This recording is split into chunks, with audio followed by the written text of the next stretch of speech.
Now, Catherine is going to explain to us how we should prune and train our fruit trees. Catherine, I have to admit that I find pruning a little daunting. So what can you tell me that's going to make this process less scary for me? Oh, thank you. Well, what I've tried to do, Susan, is keep to the broad strokes, because it's a large challenge if you look at it from an overall perspective. But what I've tried to do is take it step by step and just give you some of the pros and cons. I think basically, when you're looking to prune and train your fruit trees, you just want to keep in mind several factors. You want to create a strong framework that supports fruit. You're looking to improve the air circulation. You want to open up the canopy to sunlight. Again, support larger crop yields by thinning the branches. Help the overall growth and health by removing any weak, disease, injured, or narrow-angled branches, and also those that cross or interfere. And you can see on the tree scaffolding photo on the right side, it's just a very basic trunk with the scaffolding, lateral branches. You want to remove any of the suckers. For many fruit trees, you want to keep a straight vertical leader. Next, please.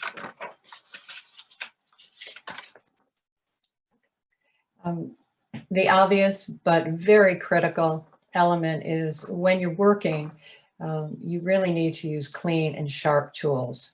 So whether it's a pruning saw, loppers, clippers, they should be sterilized, alcohol, however you want to do it. But I think that's key, because you don't want to transmit any disease, and just keep it, again, as clean a cut as possible.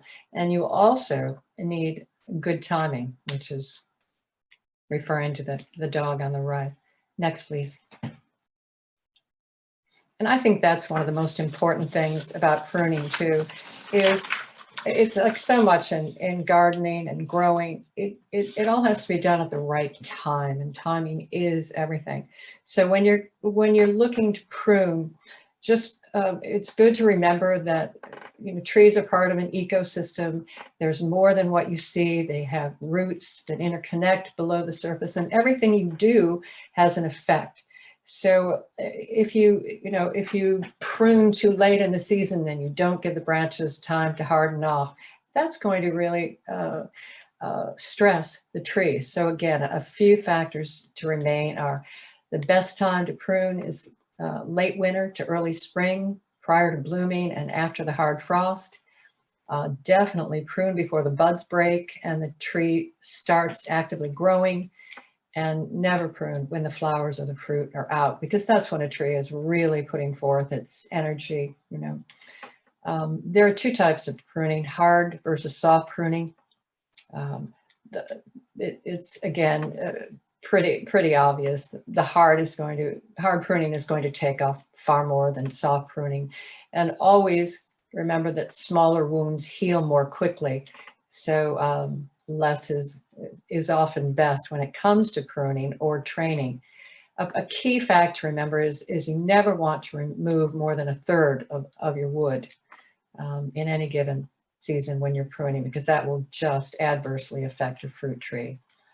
Again, you can prune and shape in the summer or fall if you need to train the young trees to whatever shape you want, to remove the water sprouts and any other undesirable growth, and also to maintain a smaller size. That's important, just because you want to be able to work around your trees, you want to be able to reach the top leader of your tree. So it's best to keep it down to a certain height, which I'll explain later. Next, please. There are three types of pruning. There's the open center, the central leader, and the modified central leader. This is, let's see here, forgive me for looking here at my notes. The central leader is commonly used for apple, pear, and persimmon. And You can see from the picture in the center, it's just a straight pyramid with the tiers beginning at the bottom, the longest, and then working your way upward like a Christmas tree. And the other type of pruning that's most commonly used is the vase-shaped canopy, which is used for peach trees. And you can see from the diagram there, it's pretty self-evident how you want to go about it. And I think, again, with pruning, you just want to plan ahead. You can see on the diagram on the left, your first year cuts, your second year cuts, and your third year. So you're really just looking at the fruit tree and determining how you want it to grow, looking down the line, 2 to 3 years, and shaping as you go. Next, please. It's like anything else. It's pruning is a skill, but it's also something of an art. You really have to look at your fruit tree and decide how you want to grow, how you want to shape it, how you can maximize your fruit production and have it look good, because usually these are ornamental in our yard. So what I like to do is step back from the tree and decide how I want to look at it. And again, always looking for year 1, year 2, year 3, develop a structure that supports fruit production and build on that main scaffolding in tiers, working always from the tree's central framework. Avoid narrow angles. I think that's something that's very important, because the narrow angles really can invite pests. They don't get the air circulation. They're not as strong as say branches that just go outward at a wider angle. When you're pruning, always look for the obvious: dead wood, broken branches, crossing branches, and always water sprouts. As you can see on the left picture, there are so many vertical water sprouts from that. Next, please. Just a few pruning shaping tips. Try and prune up from the bottom, prune from the inside out. And I think what I found interesting and helpful is, if you have to do any large cuts, make your thinning cuts first. You can see on the diagram on the left. So make your thinning cuts, and then your heading cut last. So it's a 3-step pruning method.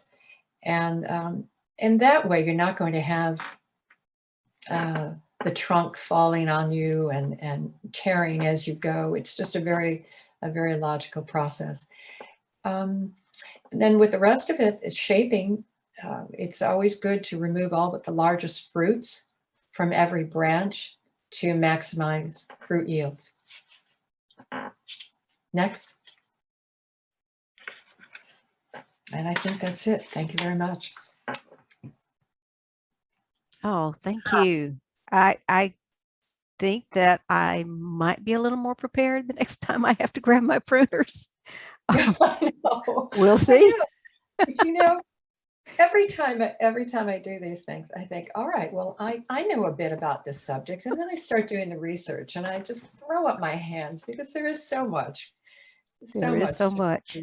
So much to learn. I think if I've done anything with this, and is to provide some resources, because there are so many more knowledgeable people and sources, and I think that if anyone is interested, they can have a wealth of knowledge in any of the resources available here. Yeah, if you don't mind, Caitlin, could you go back a slide? Catherine, is there one resource over another that you might call out, or anything that was particularly helpful? Let's see. Yeah, it's a good question. I would say, I should be saying the extension, but really what I found so helpful, they were all good, but Stark Brothers maybe because they're in the fruit, the fruit tree business, they grow that, but they just had such a simple step-by-step plan to pruning. And which one that was that again? that is successful fruit tree pruning. Okay, And successful fruit tree pruning. Yeah, and again, they were all good. They were all informative, but Stark Brothers just had it very simply and concisely stated. Okay, great. Thank you.